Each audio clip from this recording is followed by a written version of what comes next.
Belum pernah Allah menciptakan makhluk seindah manusia, sesempurna manusia. Belum pernah. Itu di Ragunan makhluk Allah puluhan ribu. Bandingin nama kita, bagus mana?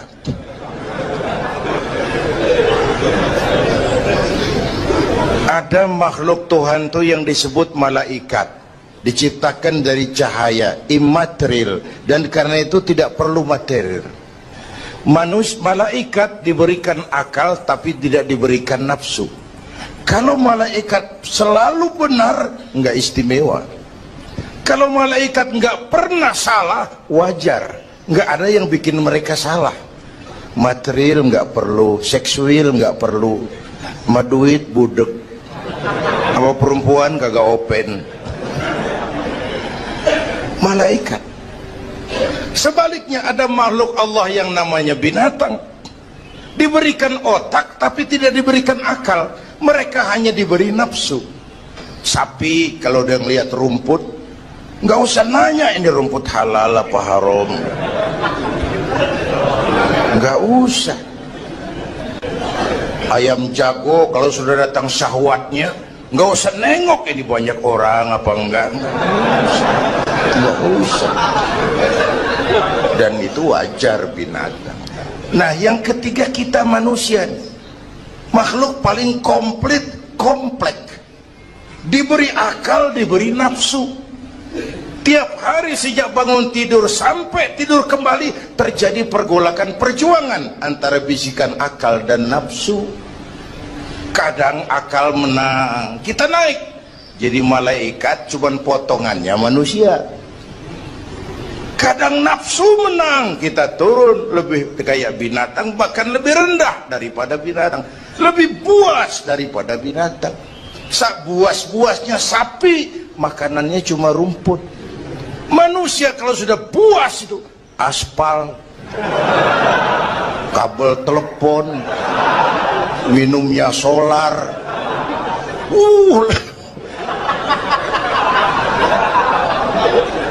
Lebih buas dari binatang sekalipun. Agar akal bisa mengendalikan nafsu, Allah menurunkan agama. Bukan menghilangkan, mengendalikan, mengatur. Manusia tanpa nafsu bukan manusia. Manusia nafsu melulu, kebo.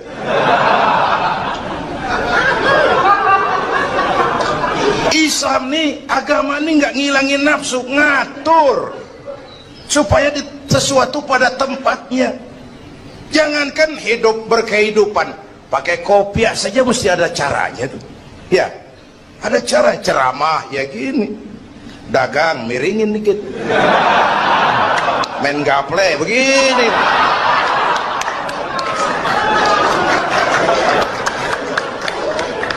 Pakai kopiah aja ada cara aja tuh. Mengendalikan nafsu itu ditempatkan pada tempatnya, bukan menghilangkan nafsu. Laki-laki perlu perempuan, perempuan perlu laki-laki, itu nafsu. Islam ngatur lewat pintu yang disebut nikah. Maka dalam Islam jangankan orang biasa, kiainya boleh kawin. Benar, saya kalau kiai nggak boleh kawin saya pilih mundur saya. Berat rontok rambut.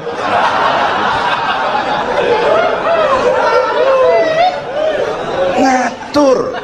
Saudara-saudara hadirin yang saya hormati, jadi ternyata di sini bukan perjalanan terakhir. Bahkan ini harus jadi titik awal ke depan, menata hari esok yang lebih pasti dan lebih baik. Pertama, jangan pernah terniat kita akan kembali ke sini lagi. Jangan pernah terniat bahwa kita optimis, itu harus. Bahwa kita semua punya salah, itu pasti. Nih, saya nih, Zainuddin nih, kalau mengharap masuk surga pakai amal yang saya kerjakan sendiri, roman-romannya tipis harapan. Bener. Sholat saya berapa banyak saya tahu, sedekah saya berapa duit saya tahu, sholat saya berapa banyak saya tahu. Terus saya baca sejarah, Nabi Adam dosanya atu, makan buah khuldi. Nabi Adam dosanya atu, dikeluarin dari surga. Kita dosa banyak, pengen masuk, kan kagak nyambung nih, nggak nyeklek. Untung Allah itu bukan Tuhan pendendam. Allah itu ramah dan penuh rahmah. Manusia, dosamu banyak, coba kau lihat rahmatku jauh lebih banyak. Manusia, dosamu besar, lihat ampunanku jauh lebih besar. Kau nangis di hadapanku, aku senyum melihatmu.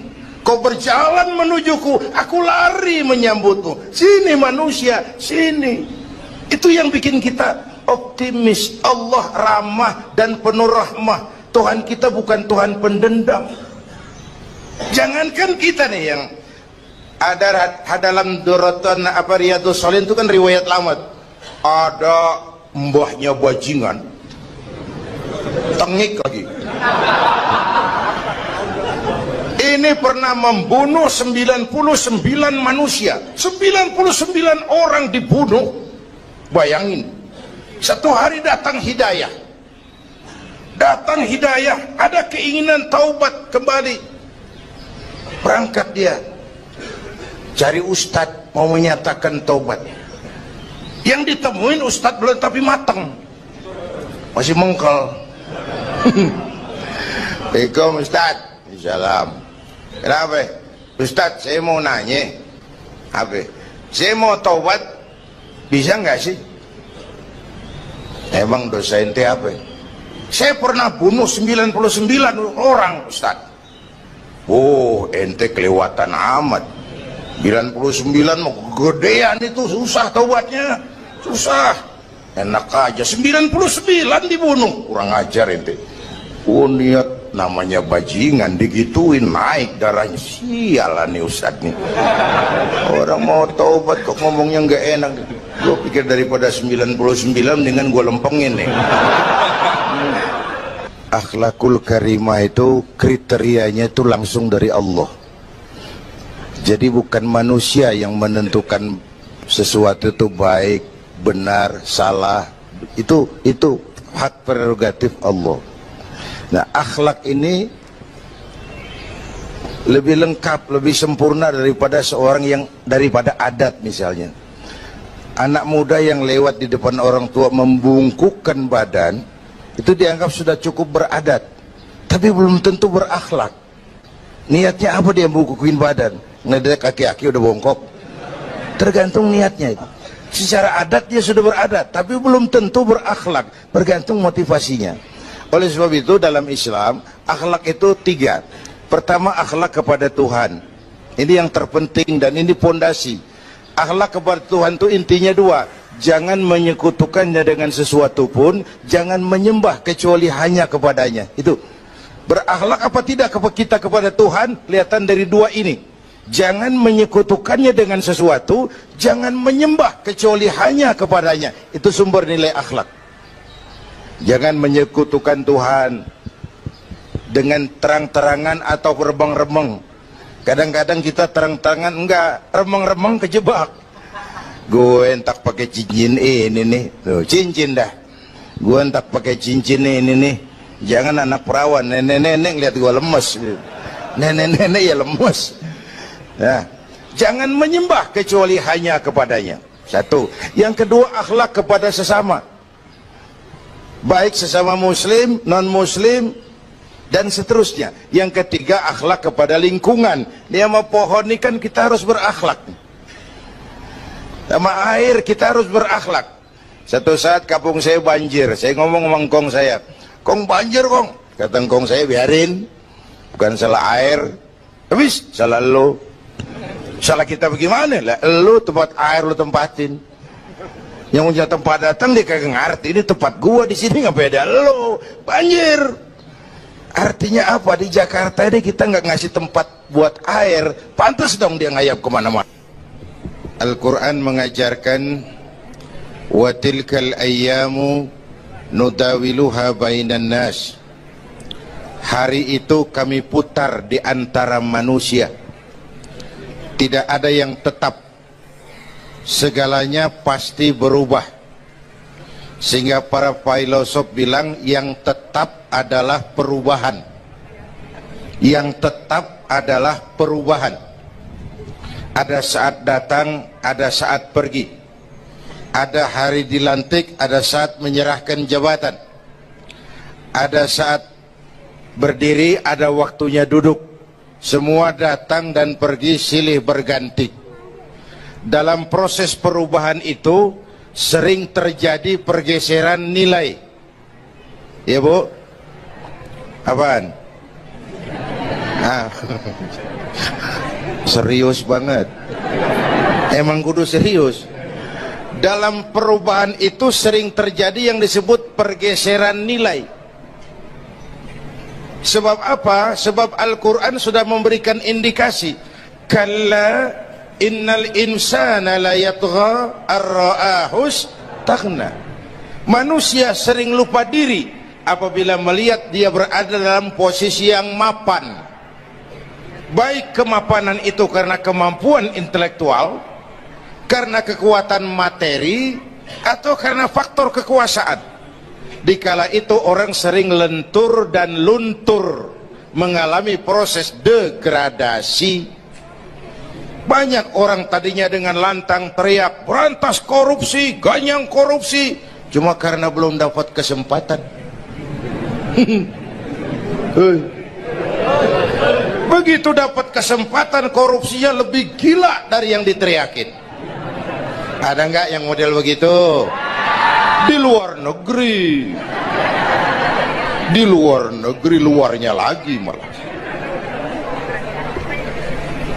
Terjadi proses degradasi.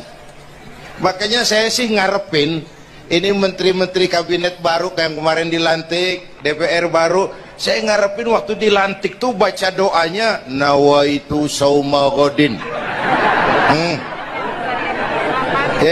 Niat puasa dulu deh. Ini negara lagi kurang tapi bagus, ekonomi masih gonjang ganjing, rakyat masih Senin Kemis. Nawaitu sauma godin dulu deh. Nunda dulu, nunda tempe boleh habis maghrib. Nunda entaran. Tahu boleh habis maghrib. Menteri mau naik mobil mewah boleh, ntar kalau ekonomi udah mendingan, rakyat napasnya udah pada lega. Nawaitu saum ini malah dilantik malah Allahumma lakasumtu. Doa buka puasa yang dibaca habis rakus semua jadi.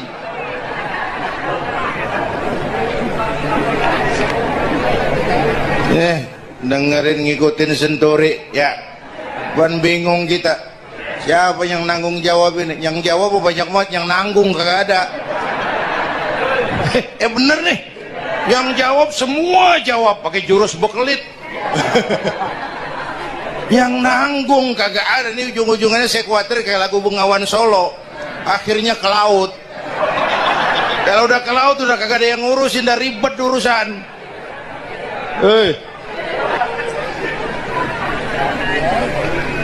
Kita ini sekarang banyak yang merasa pinter tapi tidak pinter merasa. Akibat era informasi kita banyak tahu tapi nggak tahu banyak. Coba dong, siapa aja ngomong apa aja diomongin, begitu dia dalemin gue juga katanya. Banyak tahu tapi nggak tahu banyak. Merasa pinter tapi nggak pinter merasa. Orang tuh kalau merasa pinter yang timbul keangkuhan. Tapi kalau pinter merasa yang timbul kebijakan. Ayolah, nah itu sama godin sebentar kok, nunggu maghrib deh. Kalau ekonomi udah beres, rakyat hidup jodoh rada mapan, itu menteri mau pakai mobil mbahnya mewah, masa bodo amat. Ya, dong menteri-menteri di Inggris harga mobil dinasnya 200 jutaan. Padahal Inggris yang bikin Rolls Royce, Inggris bikin mobil Bentley, Inggris bikin mobil Aston Martin. Aston Martin itu merek parfum apa mobil pakai? Hah? Merek parfum apa mobil? Merek mobil bang. Itu Aston Martin yang dipakai James Bond itu. Oh iya iya, punya pakai? Gue juga katanya.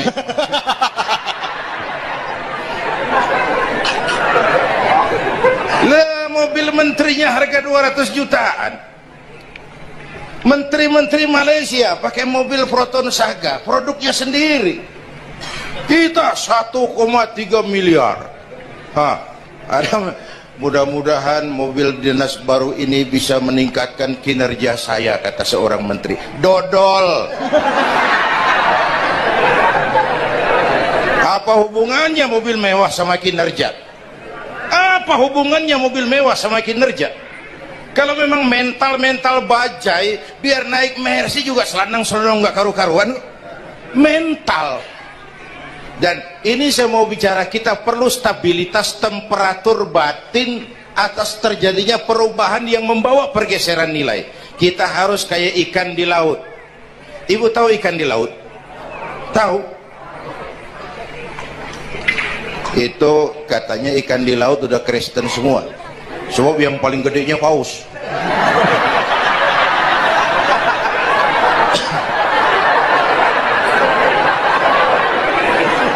Menghadapi arus perubahan kita itu harus seperti ikan di laut, kata saya tadi. Ikan di laut biar 3 tahun berendam di air asin, nggak ikut jadi asin tuh. Ya. Kenapa? Karena dia hidup. Ikan yang hidup 3 tahun berendam di air asin nggak ikut asin. Tapi begitu dia mati, ikan mati mah bagaimana keadaan? Digaremin asin, diasemin asin. Ikan mati. Orang yang jauh dari agama, jiwanya mati. Kalau jiwanya mati, gampang diasem garemin lingkungan. Dekat sama ustad, kalem kayak ustad. Dekat sama tukang mabok, teler aja lagi. Gue sih bagaimana yang nyamper aja gue mah. Gampang diasem garemin lingkungan. Tapi orang yang jiwanya hidup, silakan buka tempat pelacuran di samping rumah saya, pantang saya ikut. Silakan buka tempat judi di depan rumah saya, nggak bakalan saya ikut. Silakan buka minuman keras di belakang rumah saya, nggak bakalan saya ikut. Jiwanya hidup. Dan jiwa akan hidup kalau agama hidup di hati kita. Kita tidak bisa menghindari perubahan. Kita tidak bisa menghindari arus persaingan. Sekarang ini jangankan dagang, jadi kiai juga kalau nggak sanggup bersaing. Ini bahasa kasar tapi jujur. Curhat. Karena sekarang orang hidup di zaman banyak pilihan.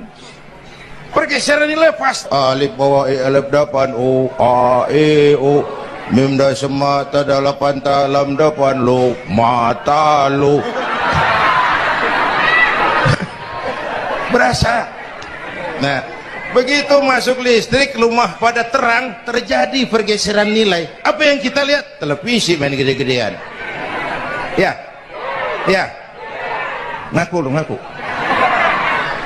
Suara Al-Quran sepi. Jangankan yang baca Barzanji, yang apal sifat 20, yang baca Quran pun sepi. Ini pergeseran nilai. Dulu sosial kontrol tajam, Pak. Orang peduli sama lingkungan.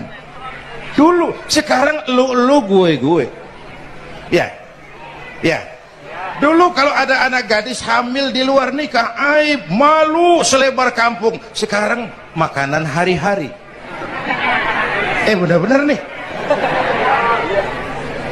Ibu-ibu lebih menghargai selingkuh daripada poligami.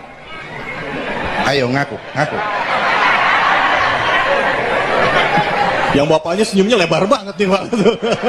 Yang bapak. Terjadi pergeseran nilai. Nah, kita ingin pergeseran nilai itu yang positif, bukan yang negatif. Nah, supaya bisa kita harus punya filter. Ini kan abad entertain, Pak. Orang pandai membangun pencitraan sekarang ini. Karena rakyat kita, umat kita ini kan sekarang kayak daun kering, Pak. Gampang dikumpulin, susah diikat. Berisik, gampang dibakar. Cepat heran, gampang kagum. Masyarakat mall. Nih ibu-ibu nih, coba asal ada mall baru, rame-rame aja berangkat. Belah sono buka, rame-rame aja ke sono. Kagak belanja. Numpang heran doang. Ke sono heran, kemari kagum. Ini dimanfaatkan oleh ahli entertain, pandai membungkus, membangun opini, membangun pencitraan. Maka kita harus punya filter. Menghadapi arus perubahan harus punya stabilitas temperatur batin. Apa konsepsi dasarnya? Agama, Bu. Kekuasaan kalau jatuh ke tangan orang beriman, aman. Ilmu kalau jatuh ke tangan orang beriman, manfaat. Harta kalau jatuh ke tangan orang beriman, manfaat. Rahmatan lil. Tapi kekuasaan jatuh di tangan orang yang jauh dari iman, Fir'aun kan dulunya cuman raja, Bang, cuman kelamaan jadi raja, nggak ada yang nandingin, akhirnya lupa daratan, ngaku jadi Tuhan. Ana rabbukumul a'la, aku Tuhanmu yang paling tinggi, katanya. Dihadapi oleh Musa. Dulu mah adu sihir, sekarang kan adu konsep. Itu cuman beda versi aja. Dulu adu sihir, sekarang adu visi dan misi.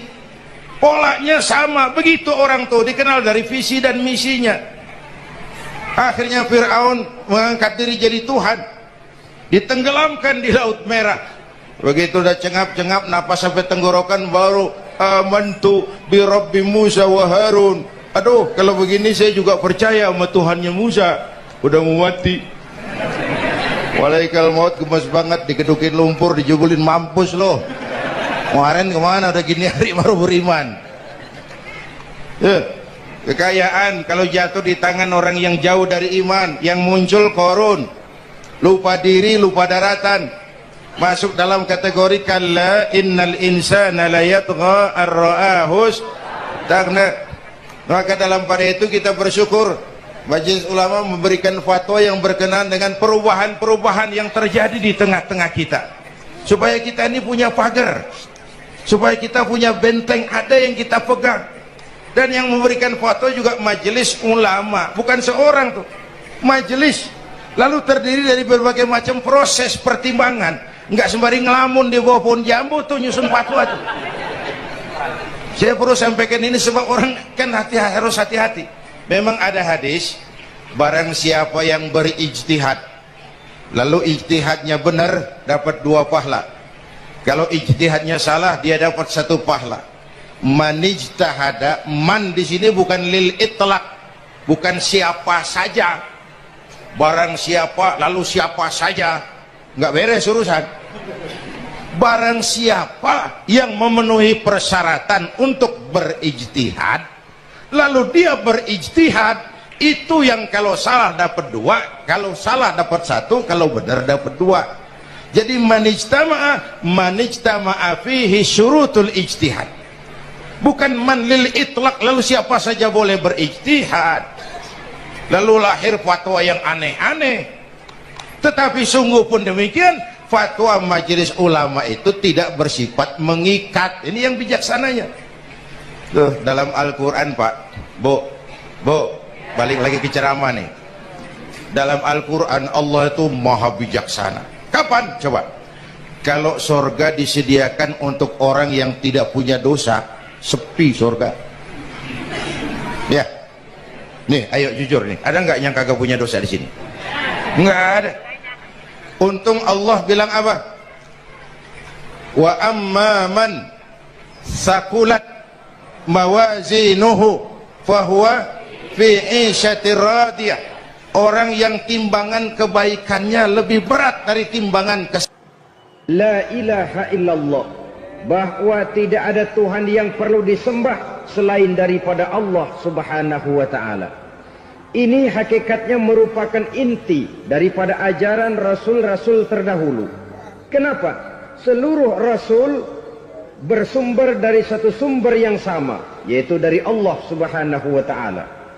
Maka prinsip ajaran ketuhanan yang mereka bawa tentu saja sama.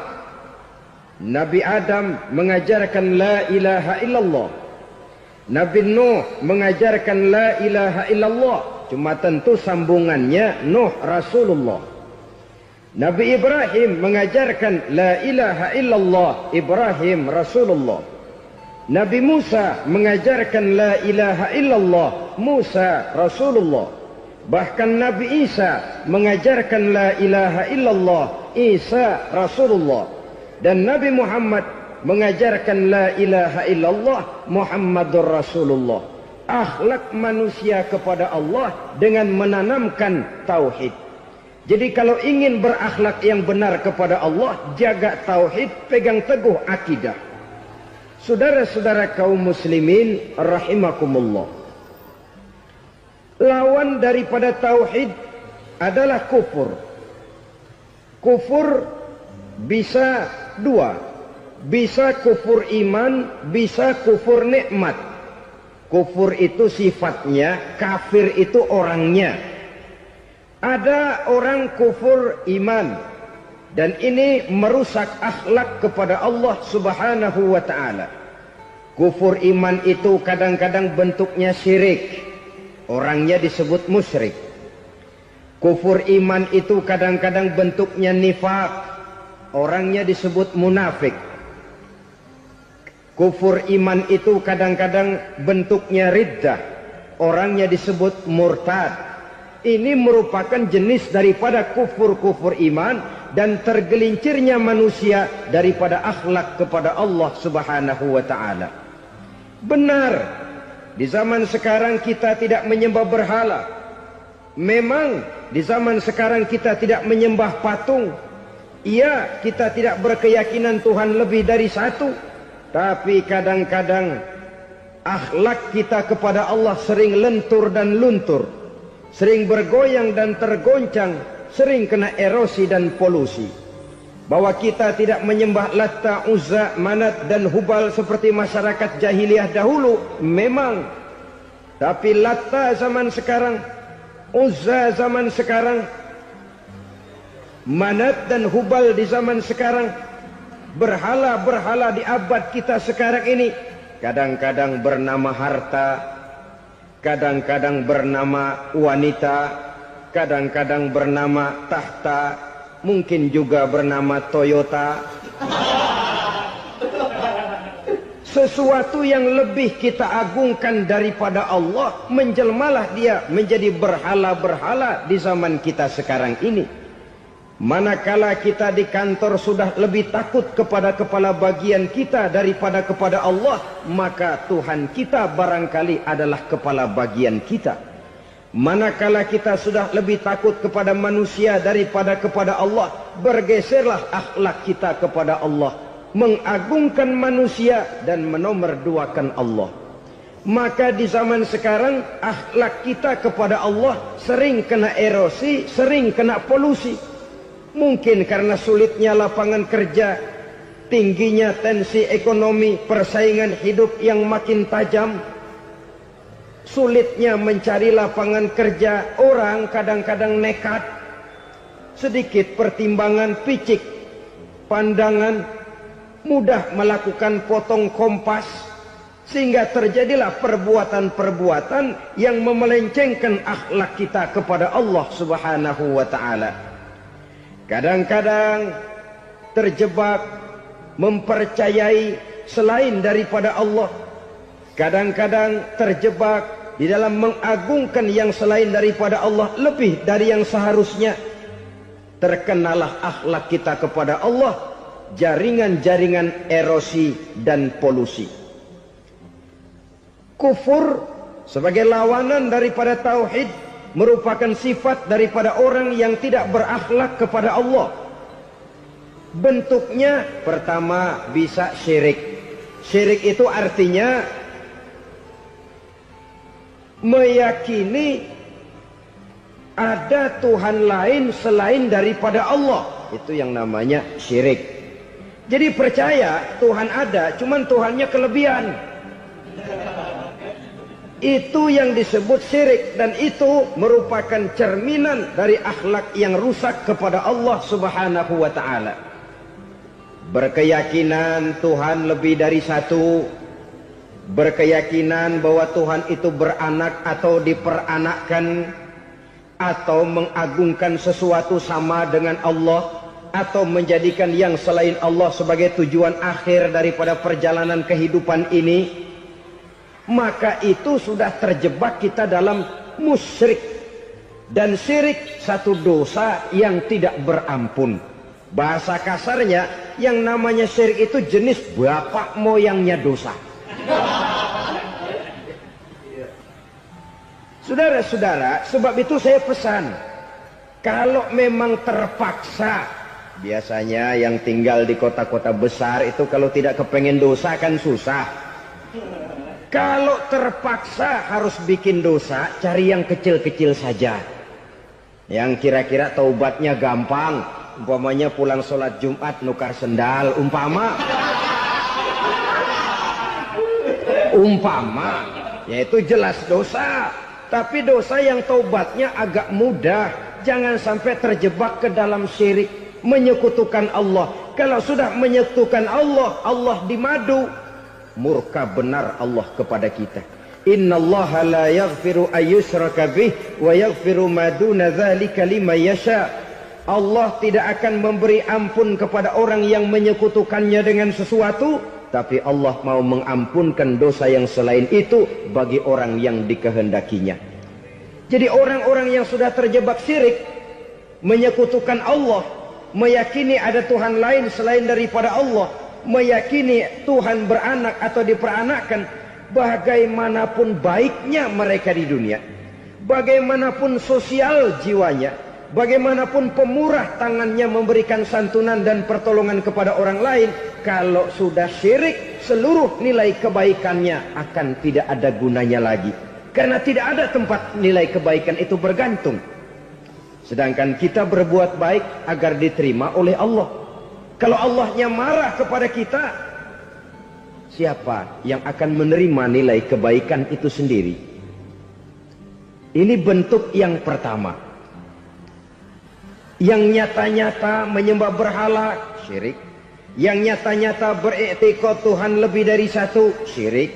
Atau yang tersamar. Yang tersamar itu yang sering jadi penyakit kita. Saya sejak ada perkutut ini di rumah, perkutut. Saudara-saudara, yang merusak akhlak kepada Allah, yang merusak tauhid setelah syirik, bisa juga berbentuk nifak. Nifak itu sifatnya, orang yang punya sifat nifak disebut munafik. Asal katanya dari nafakun. Nafakun itu satu lubang yang punya dua muka, seperti goa, ada tempat masuk, ada tempat keluar. Maka munafik orang yang punya dua muka. Kalau bahasa kita, pandai bermain minyak di atas air. Manis jika berhadapan, balik belakang lain bicara. Sehingga apa yang dinamakan nifak, kata Imam Ali Al-Jurjani dalam kitab ta'rifatnya, izharul imanu bil lisan wa kitmanul kufri bil qalbi. Menyatakan, menampakkan iman dengan lidahnya, tapi menyembunyikan kekafiran dalam hatinya. Dengan kata lain, lidahnya mah iman, hatinya mah kafir. Padahal hati itu yang dilihat, padahal hati itu yang dinilai. Kenapa lidahnya mengaku iman? Ya mungkin karena kepepet, mungkin karena kepentingan, mungkin karena ingin mencari kelemahan orang, lalu dia pura-pura beriman. Tapi sesungguhnya hatinya kufur. Ini merupakan penyakit munafik. Dan terus terang, menghadapi orang munafik jauh lebih berat daripada menghadapi orang kafir. Kenapa? Munafik ini kan musuh dalam selimut. Mau dibilang musuh nyata-nyata, apalagi di zaman Rasul ya, ketika periode Madinah, berat sekali menghadapi orang munafik. Mau dibilang kafir, kalau ketemu assalamualaikumnya medok juga. Mau dibilang mukmin, di belakang ngegerundel, nyari-nyari penyakit, nyari-nyari lantaran, mencari-cari gara-gara. Kalau kafir jelas kafirnya, kalau musyrik jelas musyriknya. Tapi munafik, di depan kita dia mengaku beriman, di belakang kita dia caci maki kita. Maka demikian rupa watak orang munafik, Allah benci betul. Sampai dalam Quran orang munafik itu divonis innal munafiqin fid darkil asfal minan nar. Orang-orang munafik di dasar jurang neraka yang paling bawah, keraknya neraka. Saudara-saudara kaum muslimin rahimakumullah, sebab munafik sangat berbahaya, membahayakan umat, membahayakan agama. Di depan kita mereka ngaku pura-pura beriman, kalau pidato luar biasa, memuji agama setinggi langit, menampakkan seolah-olah dia orang yang dekat dengan agama. Saudara-saudara, agama penting, agama mutlak, tapi yang ngomong begitu agamanya apa? Remeng-remeng. Cuma sekedar lipstick, cuma sekedar dekorasi, cuma sekedar kamuflase, buat ngibuli orang lain. Dia mengaku beragama, mengatakan agama mutlak, menganggap agama penting, seolah-olah memperhatikan benar tentang tatanan kehidupan beragama, tapi sebenarnya di hatinya tidak lebih berkecamuk penyakit-penyakit kufur. Maka sifat munafik ini termasuk menodai tauhid, artinya merusak akhlak kita kepada Allah Subhanahu wa ta'ala. Sifat yang ketiga yang juga merusak akhlak kita kepada Allah dinamakan riddah. Riddah itu sifatnya, orang yang punya sifat riddah disebut murtad. Murtad keluar dari Islam. Keluar dari Islam tentu tadinya di dalam Islam. Oleh satu perbuatan dia bisa menjadi murtad. Misalnya tadinya dia iman benar kepada Allah, tapi melarat. Kadang-kadang sehari masak, 3 hari libur. Akhirnya oleh kesulitan ekonomi dia tidak kuat. Ada yang menawarkan kebaikan, dibawain supermi, dibawain obat-obatan, diberikan beras. Goyah imannya. Keluar dia dari Islam, ikut agama orang yang memberikan pertolongan kepadanya, memilih kesenangan sebentar dengan mengorbankan kebahagiaan yang kekal. Maka orang semacam itu riddah sifatnya, murtad orangnya, keluar dari Islam. Dan yang menyebabkan kita murtad bukan cuma orang nyata-nyata memproklamirkan diri keluar dari Islam tapi lalu mengikuti agama orang lain, bukan cuma itu. Mengakui ada Rasul lagi sesudah Nabi Muhammad bisa menyebabkan kita murtad. Mengingkari nikmat Allah bisa menyebabkan kita murtad. Meyakini semua agama benar bisa menyebabkan orang menjadi murtad. Meragukan kesempurnaan dan kelengkapan Al-Quran bisa menyebabkan orang jadi murtad. Mengingkari sunnah bisa menyebabkan orang menjadi murtad. Banyak hal-hal yang bisa mendatangkan penyakit riddah dan membuat pelakunya menjadi murtad. Dan ini menodai akhlak kita kepada Allah Subhanahu wa ta'ala. Itu tadi kufur iman, saudara-saudara. Nyata-nyata mengingkari Allah, baik dalam bentuk syirik, nifak, ataupun riddah. Kufur yang kedua dinamakan kufur nikmat. Apa itu kufur nikmat? Sitru ni'matil mun'im au ya'malu fi mukhalafatil mun'im. Menutup-nutup nikmat Allah, atau melakukan perbuatan yang menentang, bertentangan dengan kehendak yang memberikan nikmat. Jadi kufur nikmat pertama, nutup-nutupin Tuhan. Tuhan jalingin. Duit lu banyak amat, dari mana? Gua kerja. Lalu kerjanya nomor 1. Orang yang berakhlak kepada Allah, dia akan menjawab, kamu uangnya kok banyak, dari mana? Rizki dari Allah. Caranya, saya kerja. Kerja itu cara, rizki itu dari Allah datangnya. Bukankah di zaman sekarang kita sering terpleset? Ini merupakan cerminan dari rapuhnya akhlak kita kepada Allah Subhanahu wa ta'ala. Karena usaha saya memang, karena saya peras keringat banting tulang, tentu. Tapi sadarkah kita bahwa sepanjang yang bisa kita lakukan cuma berusaha, peras keringat banting tulang?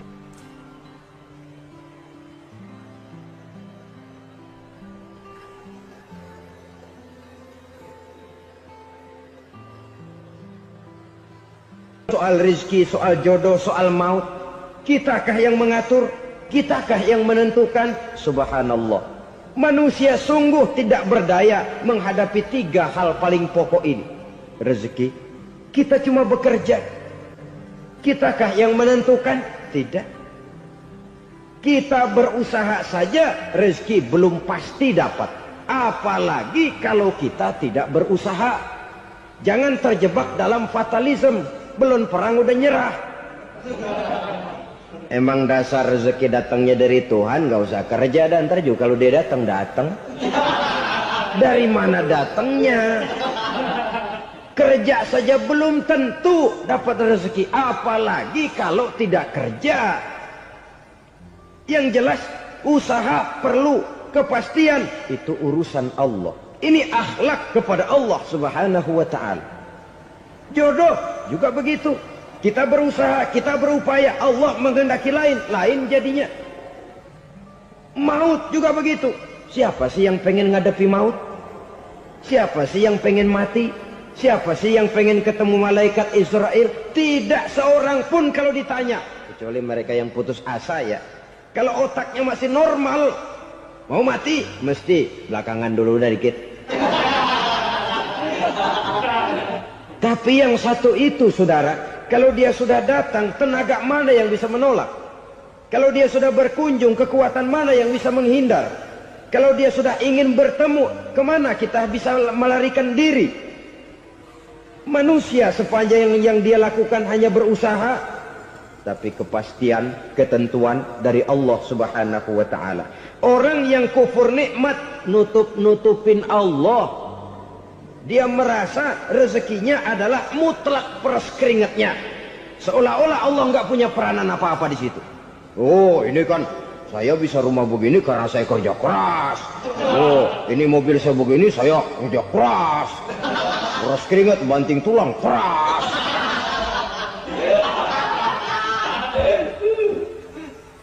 Saudara-saudara kaum muslimin rahimahkumullah.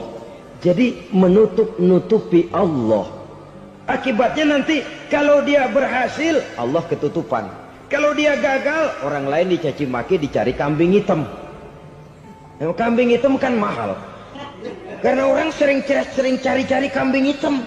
Jarang orang mau jujur kalau bertemu kesulitan lalu mencari sebab pada dirinya sendiri. Yang paling enak ya nyalain orang. Lo begitu.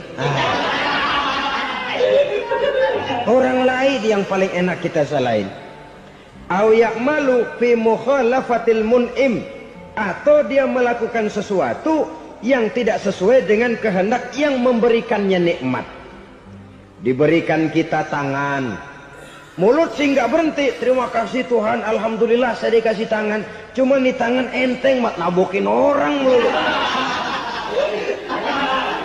Itu sudah mukhalafatul mun'im, bertentangan dengan kehendak yang memberikan nikmat. Diberikan harta, mulutnya mah basah, terima kasih Tuhan, alhamdulillah dikasih harta, tapi pelitnya minta ampun. Kikir, koret, medit. Ini juga termasuk kufur nikmat, mempergunakan suatu nikmat bertentangan dengan kehendak daripada yang memberikan nikmat itu sendiri. Saudara-saudara kaum muslimin rahimakumullah. Oleh karenanya kufur iman memang lebih bahaya daripada kufur nikmat. Tapi jangan lupa, kufur nikmat bisa menyeret orang kepada kufur iman. Nah kalau Allah udah dialingin, Tuhan sudah dinomor duain, lama-lama kenapa dia tidak mendewakan dirinya sendiri? Mendewakan pangkatnya, mendewa-dewakan otaknya, mendewa-dewakan kemampuannya. Pada awalnya dia memang cuma kufur nikmat, tapi lambat laun kalau ini tidak diobati secara pasti orang akan mengarah kepada kufur iman. Bisa berbentuk syirik, bisa berbentuk nifak, bisa berbentuk riddah. Saudara-saudara, oleh karena itu menjaga akhlak kepada Allah mutlak penting. Sebab apa? Kita tidak berakhlak kepada manusia saja, kita dikucilkan dari pergaulan. Kalau kita tidak berakhlak kepada Allah, dikucilkan oleh Allah. Hadis qudsi menyatakan, man lam yashkur ala na'mai wa lam yasbir ala balai falyakhruj min tahtis samai falyatlub rabban siwaya. Kata Allah, siapa orang yang tidak mau bersyukur terhadap nikmat yang aku berikan kepadanya dan tidak mau sabar terhadap ujian yang aku berikan kepadanya, falyakhruj min tahtis samai, persilahkan saja keluar dari kolong langitku, waliyatlub rabban siwaya, tolong cari Tuhan lain selain daripada aku. Murka Allah, diusir, cuman gak kedengeran aja. Siapa yang tidak mau syukur terhadap nikmatku, siapa yang tidak mau sabar terhadap ujian yang aku berikan kepadanya, persilakan keluar dari kolong langitku ini, cari Tuhan lain selain aku. Langit Tuhan yang punya, Tuhan kita lawan, diusir dari kolong langit, mau pindah ke kolong mana?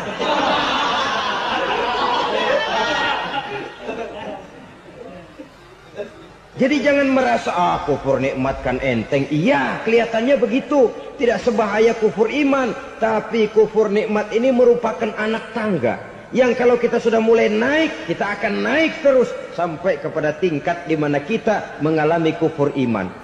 Kalau sudah ke sana, maka akhlak kita kepada Allah terkenalah erosi, terkena polusi, hancur akhlak kepada Allah, dan itulah sumber kesengsaraan abadi. Kalau cuma kita tidak berakhlak kepada manusia, barangkali resikonya cuma kehidupan di dunia ini. Mungkin juga ada kehidupan akhirat. Tapi kalau sudah tidak berakhlak kepada Allah, dunia akhirat kita rugi dan celaka. Maka pada kesempatan ini saya mengajak, marilah jaga baik-baik akhlak kita kepada Allah. Satu kali kita bertauhid, sampai mati kita bertauhid. Satu kali la ilaha illallah, jangan tergelincir lagi kita keluar daripada kalimat itu. Satu kali kita bertuhankan Allah, jangan bertuhan yang lain selain daripada Allah. Jangan sekutukan Allah, jangan samakan Allah dengan sesuatu, jangan mengangkat yang lain sama agungnya dengan Allah. Sebab dengan demikian kita seolah-olah sudah mengotori akhlak kita kepada Allah Subhanahu wa ta'ala. Saudara hadirin yang saya hormati, jadi oleh karenanya akhlak kita kepada Allah merupakan basis daripada kehidupan beragama. Kalau itu sudah mulai rapuh, mulai terkena erosi dan polusi, mulai rusak, dikhawatirkan nanti nilai ibadah kita kepada Allah juga akan turut ambruk karenanya. Saudara-saudara kaum muslimin rahimakumullah, tugas yang kedua, memperbaiki akhlak manusia kepada sesama manusia. Kita tahu Islam sesuai dengan namanya adalah agama damai. Maka akhlak manusia kepada sesama manusia menempati porsi yang penting dalam kehidupan beragama. Bagaimana seorang muslim bergaul, bertata krama terhadap sesama manusia. Mari kita lihat lebih jauh persoalannya. Untuk memudahkan pembicaraan dari kacamata agama, kita kelompokkan saja manusia itu dalam dua. Pertama yang seiman, dan yang kedua yang tidak seiman. Yang tidak seiman itu kita sebut saja kufur atau kafir. Nah, kepada yang kafir pun kita diajarkan untuk berakhlak, apalagi kepada yang memang nyata-nyata seiman, sekeyakinan, seakidah. Kemanapun Islam datang, ke negara manapun ia masuk, ia tidak menaburkan kerusakan.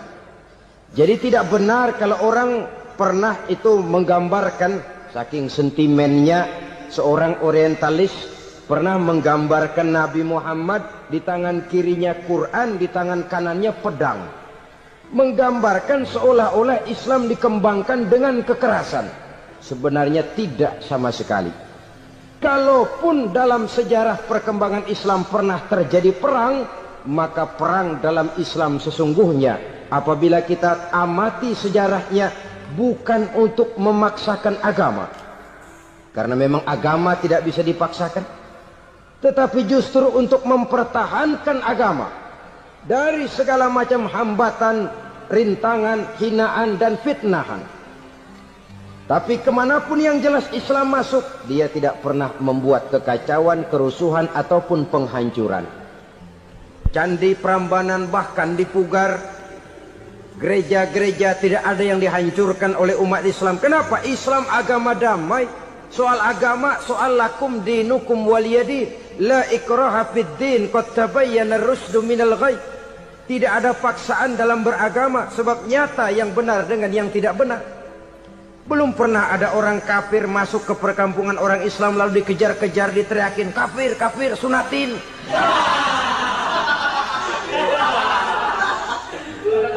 Belum pernah. Kenapa? Islam menghormati orang lain agama. Nah, yang kafir ini macam-macam, saudara. Ada kafir harbi. Nah, ini kafir kerok.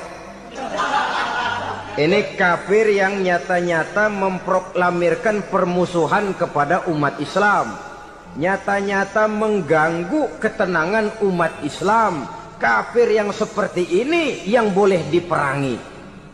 Misalnya kita mau sembahyang Jumat dijagain, nggak boleh sembahyang Jumat, getok palanya. Kafir harbi artinya tantangan perang datang dari mereka, bukan kita yang mulai, mereka yang buka front. Prinsipnya umat Islam tidak boleh mencari-cari musuh, tapi pun tidak boleh lari kalau ketemu musuh. Musuh jangan dicari, ketemu jangan lari. Karena itu kesan seolah-olah umat Islam ini teroris, umat Islam ini destroyer, umat Islam ini sering menimbulkan keonaran, kerusakan. Sungguh satu fitnahan yang sangat keji. Umat Islam adalah umat yang cinta damai. Islam di masa perkembangannya masuki Eropa melalui Selat Gibraltar, Jabal Tariq, memasuki Spanyol. Islam tidak pernah meruntuhkan gereja. Islam tidak pernah membunuh orang-orang Nasrani. Bahkan Islam mewariskan peradaban dan kebudayaan yang begitu tinggi nilainya di bidang ilmu pengetahuan. Sampai ketika itu Barat banyak mengkaji ilmu pengetahuan dari dunia Islam. Buku-buku berbahasa Arab diterjemahkan ke bahasa Yunani, dipelajari oleh para cendekiawan di negeri Barat sana. Mereka mengambil manfaat yang banyak dari masuknya Islam ke Eropa. Sementara gereja tetap berdiri dengan megahnya. Kuil-kuil tempat peribadatan tidak satupun yang diusik-usik. Kenapa? Islam agama yang cinta damai. Asal dia tidak diganggu, asal kehormatannya tidak dihinakan. Jadi kafir harbi, kafir yang nyata-nyata nantang perang, ngajak berkelahi. Itu kafir yang nyari penyakit. Kafir harbi ini boleh diperangi dengan catatan mereka yang memang mulai. Yang kedua kafir zimmi. Kafir zimmi, kafir yang hidup di tengah mayoritas muslim, tapi mereka mau hidup dengan aman, damai, tenang. Mereka wajib dilindungi. Bahkan Nabi pernah memberikan satu jaminan, man azazimiyan faqad azani. Siapa yang mengganggu orang kafir zimmi sama saja dengan mengganggu saya. Kehormatannya dijaga, harta bendanya dilindungi, anak istrinya pun dilindungi. Dan ini jadi kenyataan. Saudara bisa lihat di negara-negara yang mayoritas penduduknya beragama Islam, orang-orang kafir di luar Islam hidup dengan tenang, aman, damai. Di Saudi Arabia, di luar tanah haram, di luar Mekah dan Madinah, banyak orang-orang kafir mencari nafkah. Mereka tenang, aman, dilindungi undang-undang. Begitu di Mesir, begitu di negara Indonesia yang berdasarkan Pancasila ini. Kehidupan beragama menimbulkan gairah, rukun, tenang, aman, damai, sepanjang tidak saling ganggu, tidak saling usik, menghargai orang yang sudah beragama, tidak menjadikan penganut suatu agama sebagai sasaran dari dakwah agama lainnya. Saudara-saudara kaum muslimin rahimakumullah. Jadi memang oleh Al-Quran kita dianjurkan asidda 'alal kuffar ruhama bainahum. Tegas kepada orang kafir, kasih sayang kepada sesama muslim. Tapi tegas bukanlah berarti marah-marahan, bukan berarti musuh-musuhan, bukan ngajaki perang. Tegas dalam arti punya garis tentang kehidupan beragama, lakum dinukum waliyadin. Soal kehidupan sosial, mari kerjasama. Bangun jalan, ayo rame-rame. Siskamling, mari bebarengan. bikin puskesmas, mari sama-sama. Tapi kalau sudah soal agama, itu tidak perlu ada toleransi agama. Yang perlu toleransi antar umat beragama. Kalau umatnya mau kerjasama silakan, tapi tidak menyangkut soal ibadah. Jangan kerjasama di bidang ibadah. Itu kerjasama yang salah pasang, saudara-saudara. Sehingga dengan demikian toleransi adalah menyangkut kehidupan antar umat beragama. Sedangkan agama sendiri punya kapling yang nyata. Sehingga dengan demikian tegas kepada orang kafir dalam arti kita punya satu kepribadian. Tidak ngambang. Enggak, lalu kalau ditanya orang, sebenarnya agama lu apa sih? Ah, gua mah gimana musimnya aja. Agama pakai musim kayak rambutan. Akhirnya ya begitu, musim-musiman. Ke masjid kelihatan, ke gereja hayo, ke candi nongol, ke apa? Bingung malaikat bagaimana nyatetnya nih bocah ini. Di mana aja ada. Kita punya satu kepribadian. Saya Muslim dan garis saya ini, lakum dinukum waliyadin. Bagi Tuhan persilakan agama Tuhan, bagi kami agama kami. Kami hormati Tuhan, Tuhan hormat kepada kami. Tapi soal agama, kaplingnya jelas. Kerjasama, mari urusan muamalah, bidang sosial. Yuk kita siskamling sama-sama dengan orang lain agama. Mari jaga kerukunan, kesatuan, persatuan, kekompakan. Perbaiki jalan yang rusak, mari sama-sama. Mendandani jembatan yang runtuh, mari sama-sama. Tapi sembahyang, kaplingnya lain-lain. Sebab Nabi juga dulu pernah ditawarkan begitu loh sama kafir jahiliyah dulu, Quraisy itu. Sudah Muhammad, sekarang begini saja, kita join aja daripada marah-marahan. Hari ini saya oke, menyembah Tuhanmu Allah. Besok gantian kamu menyembah Tuhan kita, Latta, Uzza, Manat dan Hubal. Turun, qul ya ayyuhal kafirun la a'budu ma ta'budun. Soal ibadah kaplingnya jelas, tidak boleh dicampur adukkan. Sebab kalau tidak, kita akan mulai kehilangan identitas diri. Dan disitulah krisis kehidupan keyakinan beragama dimulai. Dari krisis identitas. Hujan gede kan mulainya gerimis dulu. Di mana-mana ya gerimis dulu. Gerimis makin lama makin gede. Kita akan mulai dengan kehilangan identitas diri. Dari sana nanti kita malu mengakui keislaman kita. Kalau orang Islam malu mengakui keislamannya, ini kan ironi, menyedihkan. Ngakui Islamnya saja malu, menonjolkan keislamannya malu. Tidak ada rasa bangga beragama. Padahal ini modal dasar. Hanyalah dengan rasa bangga beragama kita lalu konsekuen. Bukan bangga yang tidak konsekuen. Wah, pokoknya kan gua kan Islam. Agama yang paling benar. Tapi hidupnya sendiri jauh dari tuntunan Islam. Itu bangga yang tidak beralasan. Bangga yang tidak perlu dibanggakan sebenarnya. Kebanggaan yang membuat kita konsekuen dan dekat dengan kehidupan beragama. Jadi dengan demikian saudara-saudara, kepada non-muslim kita juga harus berakhlak. Bukankah ini sudah dicontohkan oleh Rasul? Bagaimana beliau disambiti orang di Taif, yang menyambiti malah didoakan. Bagaimana Suraqah mau membunuh beliau, malah Suraqah didoakan. Bagaimana Abu Jahal dan Abu Lahab saking mangkalnya. Ini Abu Jahal pernah gali lubang di kamarnya sendiri, di depan tempat tidurnya. Setelah dia gali lubang, ditutupin pakai keraras korma. Lalu dia tarik selimut, belagak meriang. Dia pesan pesuruhnya, bilangin Muhammad encangnya meriang. Pamannya sakit, minta ditengokin. Nabi dengan segala husnuzonnya berangkat nengokin. Abu Jahal dari balik selimut ngintip. Ah, itu dia Muhammad, itu dia tuh. Dia tuh, masuk dah nih, masuk. Mulai di jalan, senang Abu Jahal. Ah, terus dah. Begitu ke pelosok, masuk ke lubang, gue pendem terus lalu. Memang niatnya mau mencelakakan Nabi. Sudah tinggal beberapa langkah lagi Nabi akan berjalan ke arah lubang itu. Malaikat Jibril ngasih tahu, Muhammad, Abu Jahal pamanmu cuma pura-pura sakit. Di depan tempat tidur itu ada lubang sudah dia gali untuk menjerumuskan kamu. Sudah, balik pulang. Balik badan Nabi. Sudah hampir mau melangkah, kakinya malah muter pulang. Abu Jahal yang ngelihat Nabi sudah hampir jatuh nggak jadi, balik pulang. Lupa kalau lagi sakit. Udah Muhammad buruan sini. Ke pintu dia kejar. Dia lupa sama lubang yang dia gali. Begitu dia kejar, dia yang kepelosok masuk ke dalamnya. Sejak saat itu ada pepatah, man hafara hufratan waqa'a fiha. Siapa yang suka nggali lubang, dia sendiri bakal terpelosok ke dalamnya.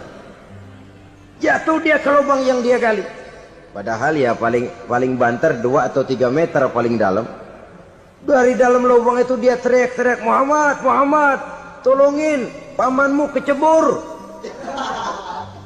Kasih tahu Muhammad, kasih tahu, datang lagi lah pesuruhnya. Muhammad, pamanmu Abu Jahal kecebur, minta tolong diangkatin, sudah diulur tambang, habis sambung lagi, nggak bisa sampai.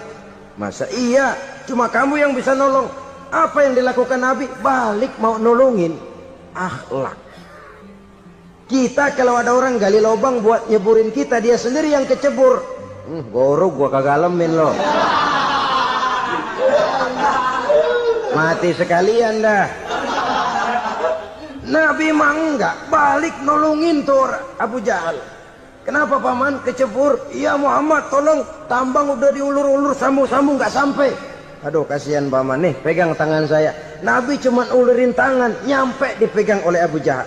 Diangkat ke atas. Nyampe atas, apa kata Abu Jahal? Tambang bergulung-gulung nggak nyampe, kamu cuma pakai tangan doang kok bisa Muhammad, hebat banget sihirmu. Mukjizat dia bilang sihir, udah ditolongin nyelak lagi, kan yang enak kita injak palanya.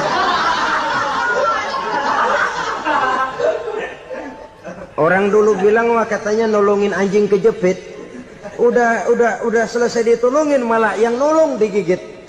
Saudara hadirin yang saya hormati, kepada orang-orang kafir kita harus berakhlak, menghormati mereka, tidak memaksakan satu keyakinan dalam batas-batas yang ditolerir oleh agama, yaitu pada masalah-masalah sosial dan muamalah. Itu kepada non-muslim, apalagi kepada sesama muslim. Baik akhlak kepada orang tua, akhlak kepada guru, akhlak kepada jiran atau tetangga, itu semua termasuk dalam akhlak kepada sesama manusia. Akhlak kita kepada orang tua, kadang-kadang kita orang timur ini ketularan orang barat. Engkongnya dianggap CS, salaman main kedet aja, halo kong. Engkongnya bahalo dibengong. Saudara-saudara kaum muslimin rahimakumullah, akhlak yang tua kepada yang muda, akhlak yang muda kepada yang tua, kepada jiran dan tetangga, kepada sanak famili dan handai tolan, pendeknya kepada sesama muslim. Tetangga ada haknya, ada hak tetangga yang kalau kita berakhlak itu harus dipenuhi.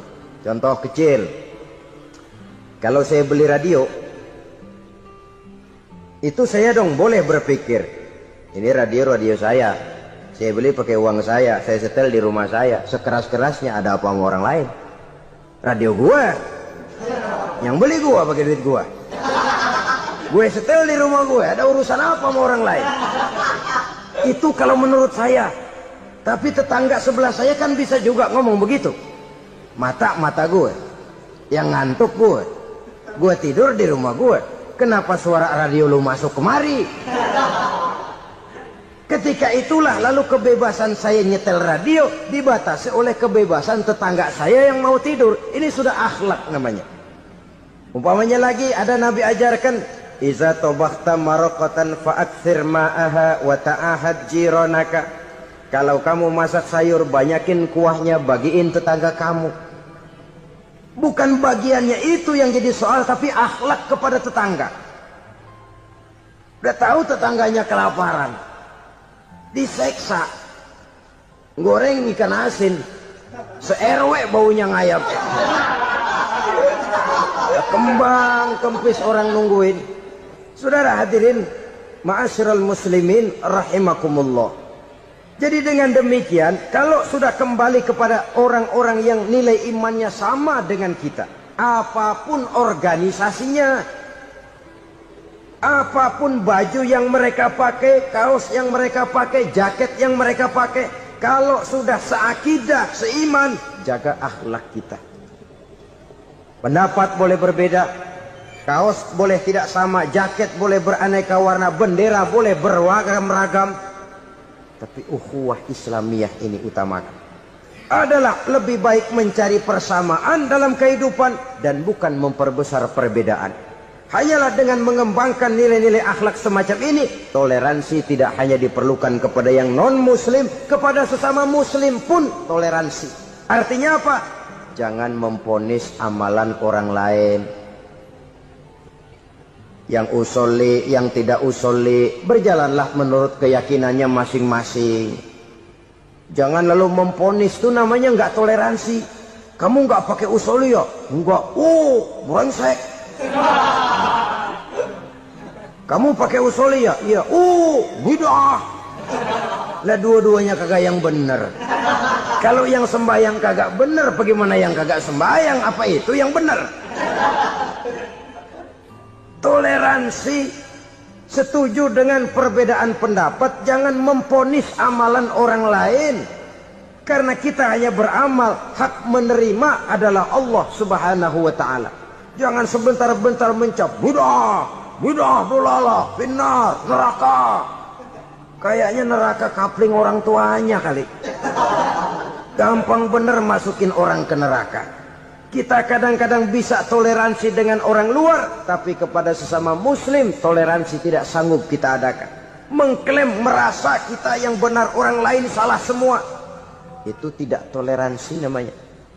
Mentang-mentang jadi ustadz, nih satu-satunya ustadz di sini ya, semuanya mesti ngaji kemari. Kalau nggak ngaji kemari Islamnya kurang tapi bener. Toleransi. Saudara-saudara kaum muslimin rahimakumullah, lapang dada menghargai orang yang berbeda pendapat, apalagi kalau perbedaan pendapat itu menyangkut hal-hal yang tidak prinsipil, menyangkut hal-hal yang sekunder dalam kehidupan beragama, menyangkut masalah-masalah yang dalam bahasa fikih disebut soal-soal furu'iyah. Tidak usah menyebabkan kita bersih tegang. Kepala sama hitam pendapat boleh berbeda dan halal. Bahkan Nabi mengatakan ikhtilafu ummati rahmatun. Perbedaan pendapat di kalangan umatku bahkan menjadi rahmah, sepanjang perbedaan pendapat itu diiringi dengan rasa toleransi. Tapi kalau sudah main baku hantam, main klaim, memponis orang lain, akhirnya timbullah keretakan. Jangan heran kadang-kadang satu masjid dua kelir. Ya soal kelir boleh kelar-kelir, boleh kelar-kelir, tapi kalau harus terlalu mencolok menyebabkan timbulnya keretakan, saya kira yang akan turun bukan lagi rahmah tapi bala. Bala akan menimpa kita, jatuh kita menjadi umat yang lemah. Oleh karena di antara kita sendiri, sesama kita tidak pandai bertoleransi, tidak lapang dada.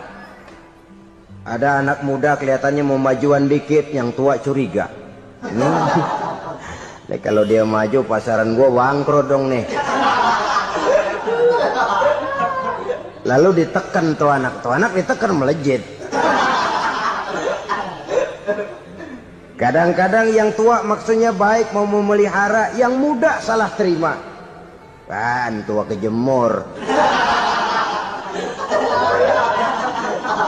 Dari dulu sampai sekarang gitu-gitu doang. Anak kemajuannya. Padahal yang tua barangkali maksudnya juga baik, mau memelihara.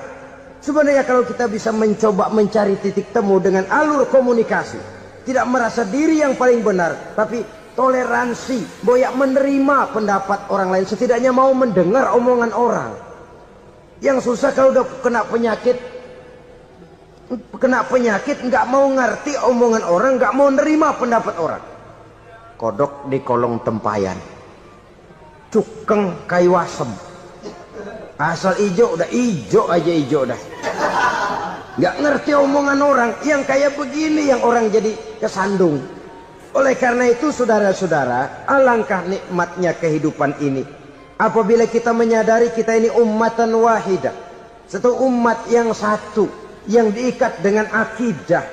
Kalau kepada yang non muslim saja kita diajarkan untuk berakhlak, apatah lagi kepada yang seiman, seakidah, sekeyakinan. Wajarkah perbedaan pendapat yang kecil-kecil lalu menyebabkan kita bertolak belakang, cerai-berai, centang perenang? Bila bertemu di jalan yang satu menyisih ke kiri, yang lain menyingkir ke kanan. Kalaupun juga bercampur di tengah kumpulan orang banyak, persis air dengan minyak. Yang atu melengos, yang atu madep mojok.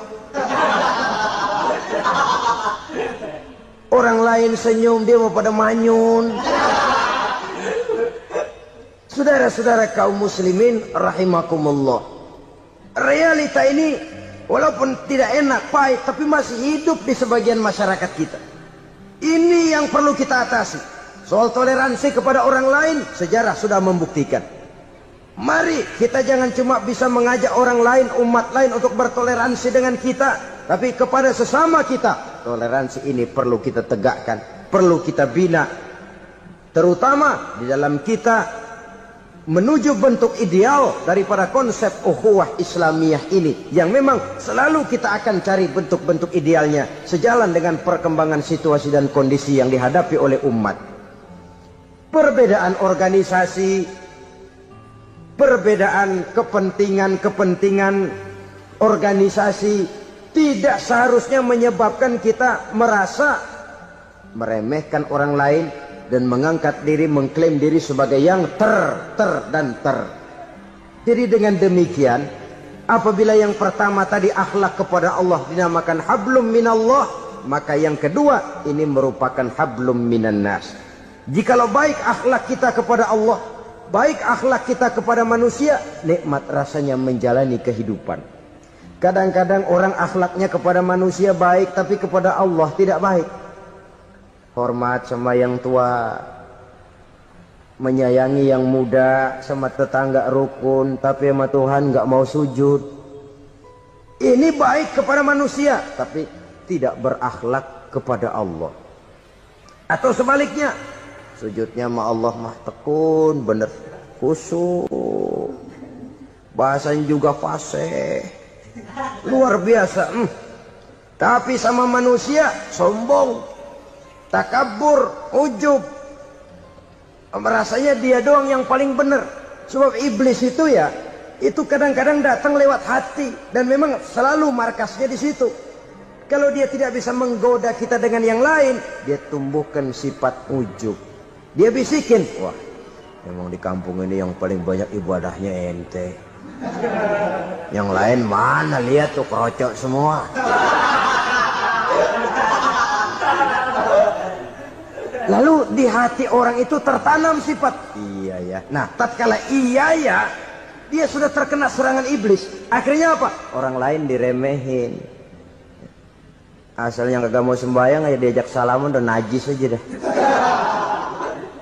Ketemu juga mukanya ditekuk 4. Akhirnya bukan ngajak malah ngenyek, ngina. Lah orang dihina makin jauh, makin tidak tersentuh. Bukan cara itu yang diajarkan oleh Rasul. Bahwa orang tidak mau sholat, tugas kita mengajak. Soal dia tidak sholat, ya itu dosa dia kepada Allah. Saudara-saudara kaum muslimin, ujub disuntikkan oleh iblis ke dalam hati kita. Sujudnya kepada Allah benar, tapi akhlaknya kepada sesama manusia merasa paling benar sendirian, merasa orang lain salah semua. Pokoknya kalau di luar lingkungannya udah kagak bener aja udah bahaya. Saudara-saudara, ini juga penyakit yang disuntikan oleh iblis. Sebab iblis itu tipu dayanya luar biasa, strateginya lihai. Makin tinggi kualitas iman, ya makin berat upaya iblis untuk menjerumuskan kita. Karenanya saya mengajak, marilah kita bertoleransi. Baik kepada non-muslim, lebih-lebih lagi kepada sesama muslim yang kebetulan berbeda baju, berbeda kaos, berbeda organisasi, lain bendera yang dibawanya. tapi toleransi mari kita canangkan. Kita terikat oleh ukhuwah Islamiyah. 2. Yang ketiga, akhlak manusia kepada makhluk Allah lainnya di luar manusia. Saudara-saudara, dengan berakhlak kepada Allah, berakhlak kepada sesama manusia, berakhlak kepada makhluk Allah di luar manusia, baik flora maupun fauna, maka mudah-mudahan akan terciptalah satu ekosistem, satu lingkungan hidup yang membuat kita nikmat menjalani kehidupan ini.